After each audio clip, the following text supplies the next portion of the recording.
Your Eminences, Your Excellencies, dear Archons of the Ecumenical Patriarchate, distinguished participants, ladies and gentlemen, it is a great honor and joy for me to have this opportunity to participate in a conference of such a high level, and I would like to express my sincere thanks to the organizers, the Archons of America. My gratitude is especially fervent because my topic is an issue very crucial to the Ecumenical Patriarchate, namely the reopening of the sacred theological school of Halki. Halki, where I have the honor to serve as Abbot over the last 2 years. Much has been written and said about the significance and history of Halki Theological School. Thus, I find it quite difficult to find something to say to you which has not already been emphasized and which the audience will not strive to learn something new. Let us briefly consider some elementary historical facts about the school. It was founded in the year 1844 by Patriarch Germanos IV. The current structure was designed by the architect Pericles Fotiadis and erected thanks to a gift from our grand benefactor Pavlos Skilitzis Stefanovic in the year 1896.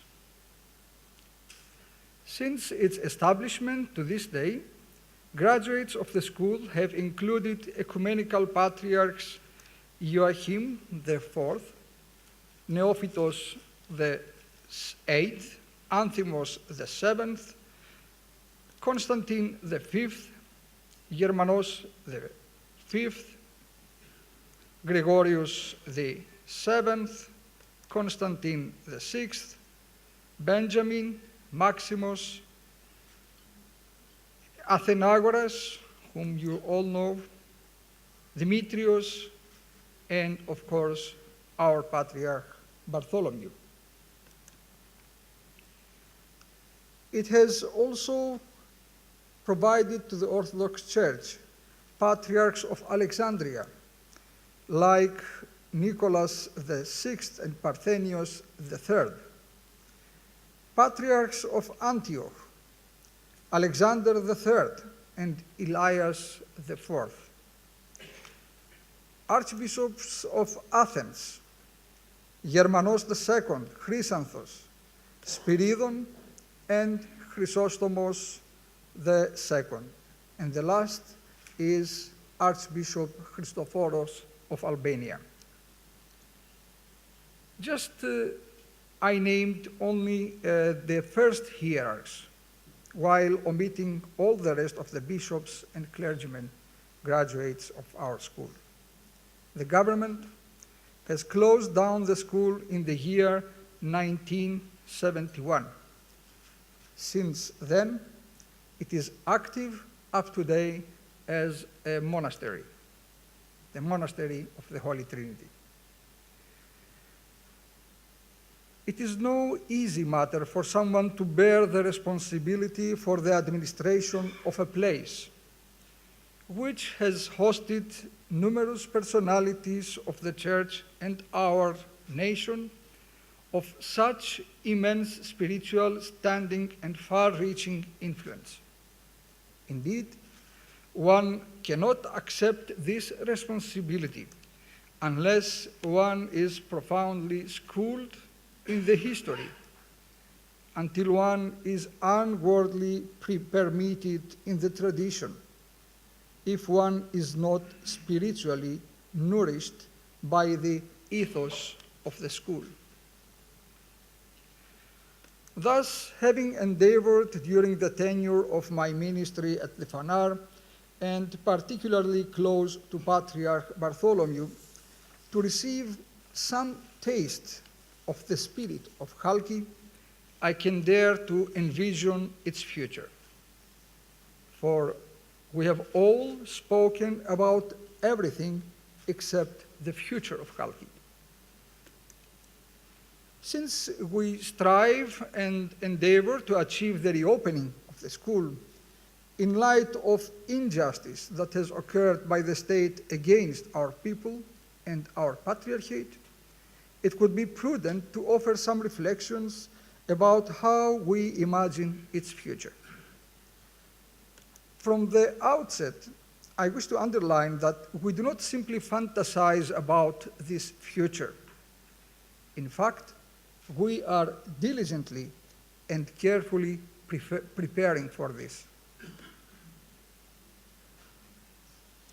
Within these reflections, the benchmark is raised very high, precisely because of the well-known history and importance of the school, but also due to the widespread publicity about the need for its reopening, thanks to the tireless and persistent efforts of Patriarch Bartholomew, supported by our dioceses outside Turkey, like the United States, Germany, and of course, thanks to our Archons of America. First of all, the standard of education cannot but be at university level, not just theoretically, but realistically. That is to say, at the very essence of the knowledge that is provided. Moreover, I might dare to claim that the level of the school must be independent of the status of recognition by the Ministry of Education in Turkey. For example, it might be possible for reasons of adaptation to the existing legislation that the Ministry of Education will not offer university accreditation to our school. Should this be the case, I believe that we should insist on having such a level of education in place that would correspond to the universities, to the standards and meet the expectations of all European and American universities, in order that our degrees would be certified by various institutions of higher learning throughout the world. In this way, not only will our school achieve the level it deserves, but its recognition will also be secured by universities worldwide, while at the same time the prevailing legislation in Turkey will not be violated. Naturally, the ideal situation would be for the Turkish authorities not to find themselves once again in the difficult position of being the only country internationally which does not recognize an existing reality. Continuing to think aloud, I feel that beyond this highest standard of excellence, our school is further obliged to move on a global level, responding not only to the demands of our times and the contemporary needs of the Ecumenical Patriarchate, but even to the expectations of our metropolises throughout the world, as well as of other Orthodox churches and Christian confessions like Roman Catholic Church and Evangelical Protestant churches. In this regard, a very critical factor is the language in which classes will be taught. Since in our age the English language prevails in all domains, I believe that it would be wise for English to serve as one of the languages for instruction alongside Greek and, of course, Turkish. This would immediately launch the school onto the international sphere of universities worldwide and permit an uncomplicated exchange of faculty and students from other universities, as well as a mutual cooperation with institutions of higher learning in general. It will undoubtedly not be easy to achieve for our students a level of linguistic knowledge that would allow them to attend classes in English. But it is also not an impossible feat, since this is widely acceptable in many universities of the world, including our country, Turkey.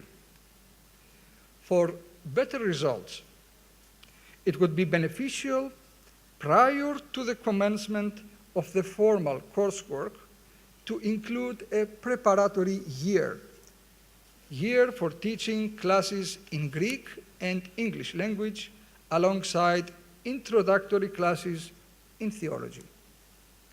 Indeed, classes in the Greek language are mandatory, not only for non-Greek prospective students, but also for all those unfamiliar with the ecclesiastical Greek and, of course, the polytonic system. Nevertheless, there would be another purpose for establishing an additional preparatory year of studies. First, year preparatory as a test for students to adapt to the specific and demanding environment of the school. Second, as a confirmation of the priestly vocation of the young candidate about to commence theological studies. And thirdly, as an extension of the time spent by the young students in the environment of our school, where they would have greater opportunity to be imbued with the spirit and ethos of the Ecumenical Patriarchate. In speaking about students, I must observe that the space of the existing building complex is fixed for 25 students annually. This means that if the idea regarding a 5-year program ultimately comes into effect, means 1 preparatory year plus 4 years of studies, the total number of students could reach about 125, which number is accommodated by the potential of the building as well as the history of the school, since there were never more students than this. It is logical to imagine that when we receive permission to reopen the school, it will be fully open to registration by students from abroad, since the Greek population in Turkey, for purely statistical reasons, is unable to provide us with students. This, too, will be nothing new, since overseas students were permitted to enroll in the past. We may expect the same with regard to teaching staff in order for the school to be able always to maintain a high level of teaching with faculty possessing a doctoral degree at the very least. Given the ecumenical nature of our school, students will be invited for enrollment not only from the eparchies of the ecumenical throne throughout the world, but also from all Orthodox churches and other sister churches such as the Roman Catholic, the Anglican, etc., just again as occurred in the past. We must, however, anticipate a specific program of studies for the non-Orthodox students, which could also be of briefer duration, with particular emphasis on Orthodox theology, since the remaining common aspects of Christian theology can be learned in their respective theological schools.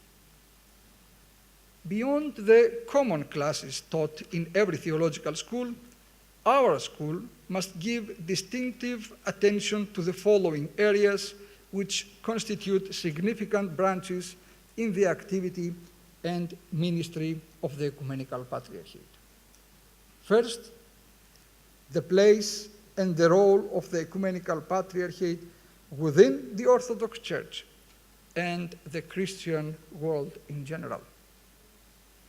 Second, the theological dialogues and generally the theology and history of the ecumenical movement. Thirdly, the theological vision with regard to the protection of the environment and ecological matters, more broadly, as these have been cultivated over many years. And last, the interfaith initiatives of the Ecumenical Patriarchate, and specifically the academic dialogues with Islam and Judaism. However, in order for all these to come to fruition in the most efficient manner, we must be concerned with the necessary material and practical infrastructure. The library, you see the library of our school. The library is the laboratory of every educational institution and must be fully equipped and organized in exemplary fashion to meet contemporary standards. In practical terms, this includes not only the processing its collection and recording its catalog, but also its connection through the internet with libraries of other universities. This is also the modern philosophy of library planning, the new concept, since no university can of its own assemble the world's bibliography in its entirety. The complete digitalization of the library will be the next stage. And this digitalization is already in process and for which we are now seeking sponsors. Second, the radical restoration of the building complex. There are many aspects to this. First is the creation of single rooms for students and faculty. Second is the complete refurbishing of the building in terms of electrical and technical systems. Third is the updating of internal communications and internet networks. And fourth, the establishment of a conference center. The conference center with adequate seating and appropriate resources as a venue for events and international conferences, which the school would organize or host.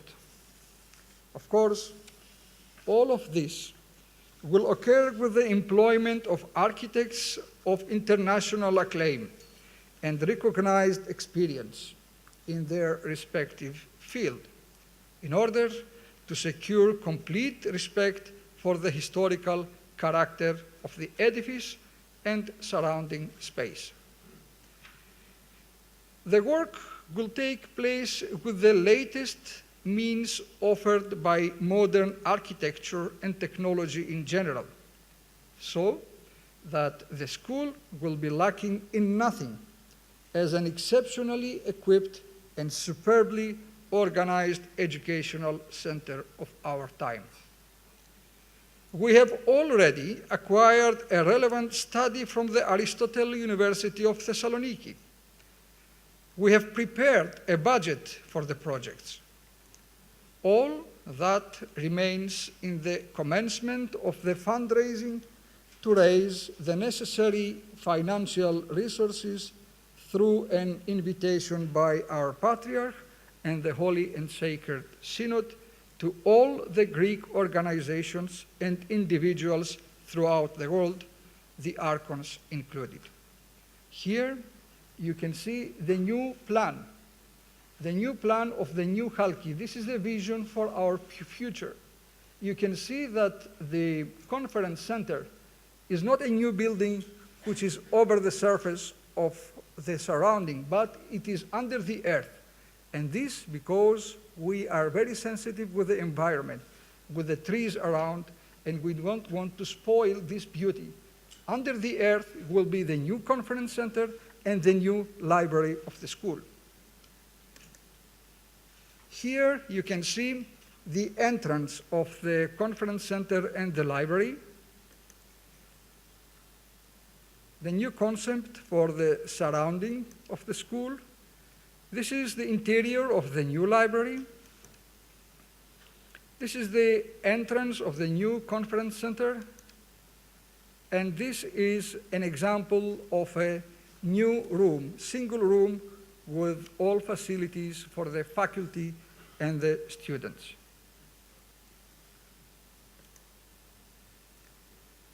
I have left the most important matter for last, namely the spiritual concern for and guidance of our students.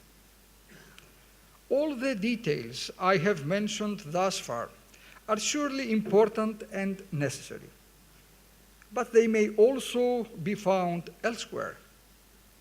That which cannot be found elsewhere is what always rendered our school unique and distinctive.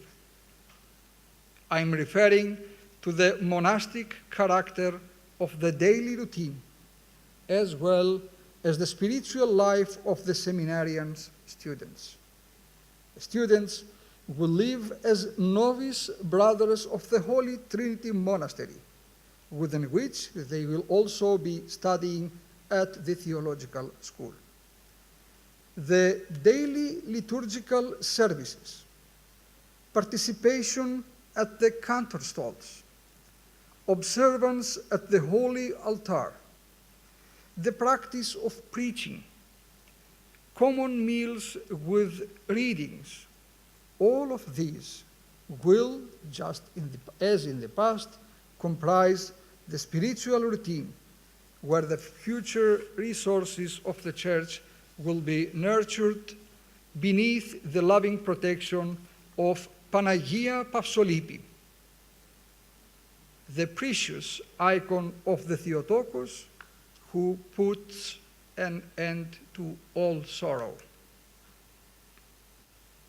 The frequent presence of the Patriarch, the hierarchs of the throne, and the professors, as well as the first-hand attendance of the ecclesiastical life and activity of our Patriarchate, will familiarize students with the daily life and spirit of the Mother Church. Our students will learn to dialogue with all people of goodwill, with Christians of every confession, with people of every faith and national background. In order, however, to achieve this, they must be well versed in Orthodox theology and spirituality. For if someone wishes to enter into dialogue with another, whoever this other may be, unless one is knowledgeable and aware of their own theology, their own culture, and their own language, then only one of two consequences are possible. Either one will become confused due to an inability to respond to the demands of this dialogue, or else one will transform this inability into an ideology, becoming over-conservative, nationalistic, reactionary, and in every sense marginal. Yet, when one has a strong sense and self-awareness and is educated in Orthodox theology and spirituality, then the dialogue with the other is an opportunity for enrichment, is an opportunity for Orthodox witness and practical demonstration of Christian love toward all people. The reopening of our school, theological school of Halki, is important not only for the Ecumenical Patriarchate, but for all Christianity, as well as Islam and Turkey. Let me explain this. The graduates of our school will be bearers of the spirit of our Patriarchate, which is a spirit of dialogue, cooperation, peace, and love. It is not a spirit of hostility toward faith of the other. It's not a spirit of conservatism, of fundamentalism, nationalism, and division. We always promote peace and dialogue. Our graduate will be an angel of peace and reconciliation with all Christian churches and all religious communities. Why then is this important for Islam and Turkey? Precisely because today it is a well-known secret that the Western world, Europe, the United States, and other countries are perplexed before Islam and uncertain as to how to relate to this. Sometimes they react to it with extreme aggression and suspicion, even fear. At other times, they respond to it with extreme laxity, syncretistically ignoring its history, ignoring its doctrine and specific features. Nevertheless, at Halki and generally at the Fanar, Islam has been the daily experience for centuries. Indeed, it is a daily experience of exemplary, peaceful coexistence and cooperation, which cooperation has much to teach Europe and America. The student of Halki will not only learn about Islam in the classroom, but will experience it on a daily basis, learning how to cultivate mutual respect and human love, so that when he is later ordained to the priesthood and assigned to a parish in some part of the world, he will feel comfortable about cooperating and peacefully coexisting with his Muslim neighbor as well as with his Roman Catholic or evangelical brother. I'm sure you all noticed a detail the other day while listening to the message of His All Holiness Patriarch Bartholomew on this screen. Together with his voice, you could hear the voice of the Imam of Fanar praying the Azan, the Islamic call for prayer. The prayer was like a soundtrack to the patriarchal voice, not like something spoiling his message, but like the neighbor's prayer completing his message. The more Turkey strengthens Patriarch's voice, the wider, peaceful Turkish Islam's voice will be spread around the world. Ankara has to take this very seriously into account. Thus, it is the graduate of Halki that will tear down the walls that separate us, just as the Berlin walls were once torn down. And there are certainly walls that must be shattered, such as the walls we have raised in our minds and hearts. These are precisely the walls that alienate Christians from Muslims, Orthodox from non-Orthodox, Turks from non-Turks.